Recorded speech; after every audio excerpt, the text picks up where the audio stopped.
चर्चा में अब हमारे साथ स्वराज इंडिया के संस्थापक योगेंद्र यादव जी भी जुड़ गए। योगेंद्र जी, आपका बहुत स्वागत है। मैं आपसे शुरुआत करना चाहता हूं, आज के इस बजट को आप किसान की नजर से अगर देखें पहले तो कैसा पाते हैं?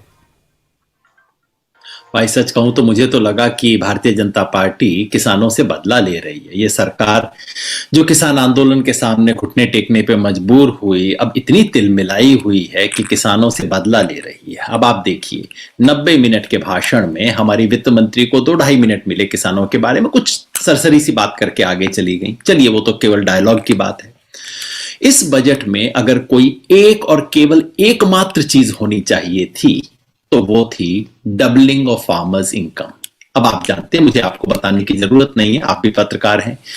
पिछले 6 साल से अगर इस देश में कोई एक गाजा बाजा बज रहा है, डमरू बज रहा है, तो वो ये है 6 साल में किसान की आमदनी डबल, 6 साल में डबल, 6 साल में डबल। सुनते सुनते कान सबके पक गए होंगे, उम्मीद भी बंध गई होगी कि भाई 6 साल बाद कुछ कमाल होने वाला है। हर बजट स्पीच के अंदर वित्त मंत्री ने कहा 6 साल में डबल। पिछली बार भी उन्होंने स्पष्ट कहा कि सरकार कमिटेड है 2022 में किसान की आय डबल होगी। एग्जैक्टली ये शब्द हैं उनके पिछले साल की स्पीच में भी। और जब 2022 आया तो वित्त मंत्री चुप, एक शब्द नहीं इस पूरी स्पीच के अंदर डबलिंग ऑफ फार्मर्स इनकम। कहां डबल हुई भाई? कम से कम यही बता देती कि नहीं कर पाए, कम से कम यही कह देती क्यों नहीं कर पाए, ये कह देती अब कब तक कर देंगे। पहली बात। दूसरा, ये वो बजट था जबकि 2 साल तक देश बड़ी बुरी अवस्था में रहा और किसान को ये उम्मीद बंधी थी कि भाई किसान ने इस देश की अर्थव्यवस्था को बचाए रखा। इकोनॉमिक सर्वे भी इस बात को कहता है। तो उम्मीद बंधी थी कि भाई इसका कोई इनाम मिलेगा।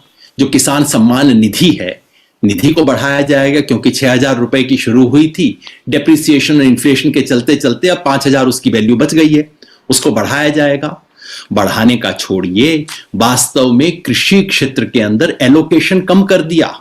गौरव भाटिया बैठे हैं और वो जरूर मेरे से झगड़ा करेंगे, मैं उनको फिर बता दूं, बजट में कौन सी चीज घटती है कौन सी बढ़ती है उसका पैमाना होता है। या तो आप जीडीपी के प्रतिशत के रूप में देखते हैं या बजट के प्रतिशत के रूप में देखते हैं।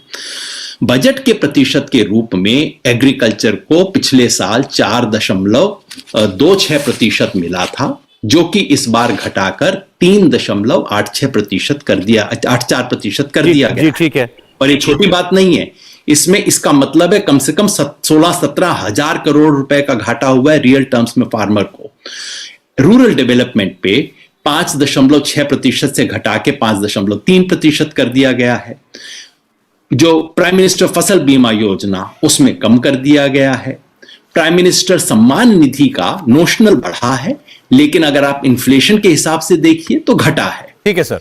जो किसानों को एमएसपी देने का आंकड़ा वित्त मंत्री ने दिया, वो बिल्कुल भ्रामक और झूठ आंकड़ा है। वो इस बात को दबा गई कि पिछली बार से कम दिया गया है एमएसपी इस बार।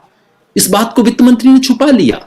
इसलिए मैं कहता हूं, ये बजट जो है ये तो किसान से बदला लेने का बजट है। ठीक है योगेंद्र जी, अभी आपने जो बहुत सारी बातें कही वो पुष्पेंद्र जी यहां बैठे कह चुके हैं, लेकिन मुझे हैरानी हुई कि अभी दर्शनपाल जी थे, डॉक्टर दर्शनपाल ने और आपने दोनों ने अपनी बात की शुरुआत बिल्कुल एग्जैक्टली एक से शब्दों से कही कि ये बजट ऐसा लगा कि किसानों को सजा देने वाला है या किसानों से बदला लेने वाला है। उस बात का जवाब उस वक्त गौरव भाटिया दे चुके थे, लेकिन भावना तो सबके मन की यही है भैया। जी हाँ, ठीक। लेकिन मैं गौरव भाटिया से जानना चाहूंगा आपकी बात का जवाब। जी गौरव जी, और विजय जी भी बैठे हैं या विजय जी भी देंगे आपकी इनके बाद? जी सौरभ जी, देखिए, सर्वप्रथम तो वित्त मंत्री जी की जो प्रेस वार्ता हुई, अगर योगेंद्र यादव जी मेरे भाई हैं सुन लेते तो ये प्रश्न पूछा गया था, किसानों की इनकम दुगनी कैसे करेंगे। तो जो मैंने आपको अभी तक बताया तब योगेंद्र जी चर्चा में नहीं थे और वही प्रेस वार्ता में भी बताया गया था। लेकिन एक बात पे मुझे बड़ा अचंभा हुआ, योगेंद्र यादव जी वो व्यक्ति हैं, और अगर मैं गलत नहीं हूं और ऐसे कई और लोग भी थे, जब प्रधानमंत्री किसान सम्मान निधि की शुरुआत हुई ना, तो इन्होंने कहा ये किसान की सम्मान निधि नहीं है, ये किसान की अपमान निधि है। आज ये लोग कह रहे हैं कि इसको बढ़ाना चाहिए था। मतलब अच्छी है ना, तो फिर अपमान निधि क्यों बोलते थे आप लोग, ये नहीं समझ पाए। दूसरी बात, कृषि विकास दर जो है वो 3.9% हो गई, बढ़ रही है। मतलब किसान बेहतरी की तरफ जा रहा है और रिकॉर्ड खरीद, रिकॉर्ड भुगतान इस साल हुआ है। एक बात जो ये बार बार कहते हैं, मैं फिर से दर्शकों के लिए बता दूं, कृषि बजट कितना था पिछले साल? 1,48,301 करोड़ रुपए बजट एस्टिमेट, और इस साल कितना है? 1,51,521 करोड़ रुपए। ये बड़ा है। इसकी तो वो जवाब इन्होंने बात यही तो तो वो कर कह रहे दी। थे, गौरव जी यही कह रहे थे ना, ये तुलना भ्रामक है। तुलना होनी चाहिए परसेंटेज में, या तो जीडीपी के या बजट के। अच्छा, सौरभ जी ये भी मैं बता रहा हूं, इसकी भी बात अगर ये आंकड़े सामने आ जाए। देखिए कैसे ये लोग भ्रम फैलाते हैं। आप बताइए, महामारी चल रही थी, किस तरह से रेवेन्यू कलेक्शन में भी दिक्कत थी, और उसके बावजूद जो एब्सोल्यूट नंबर्स है बजट बढ़ता है।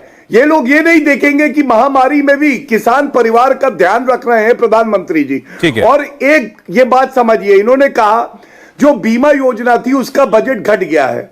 जो पिछले साल 16,000 करोड़ था, इस बार भी लगभग 16,000 करोड़ रुपए ही है। लेकिन ये भूल गए बताना, किसान भाइयों के लिए मॉडिफाइड इंटरेस्ट सबवेंशन स्कीम, मतलब जो कर्जा उन्हें मिल सकता है, उसमें 19,500 करोड़ रुपए का प्रावधान किया गौरव जी, है। ब्रेक लेना तो ये होगा मुझे। नई स्कीम है। ठीक है। तो ये क्या दर्शाता है? ठीक है, ठीक कि है। हमने नई योजनाएं भी जोड़ी है और पुराने को बरकरार रखा है। योगेंद्र जी, लेकिन ये अच्छी बात गौरव जी और योगेंद्र जी बताई। इंडिया टीवी हर वक्त हर जगह डाउनलोड करने के लिए सर्च करें India TV news Google play store या ऐप स्टोर पर।